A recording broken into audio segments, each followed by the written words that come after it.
কেন ডেকেছো আমি জানি? সারাদিন শুধু সখীদের নিয়ে খেলাধুলা করলে চলবে? তাহলে না কিছু খেতে খেতে হবে।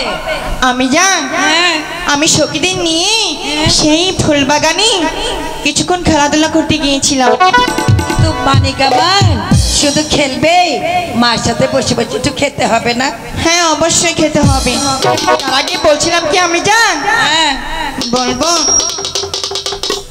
ভালো কথা না খারাপ কথা? ভালো কথা, অনেক ভালো কথা। আহা গো, তাহলে বলো আমার। তুমি আমার উপরে রাগ হবে না তো? এমন কোনো কথা বলো না যাতে মা তোমার প্রতি রাগতে পারে। তুমি আমাকে বকবে না তো? না মানে আমি আরে কি হলো? মানে আরে মানে করছো কেন?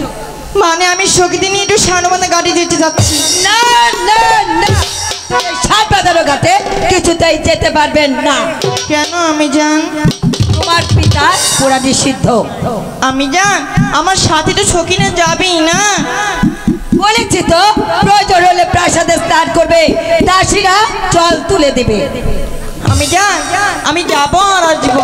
বলেছি তো, তোমার পিতার আদেশ, তুমি যেতে পারবে না। আমি বিদায় দাও না। না হাই গো।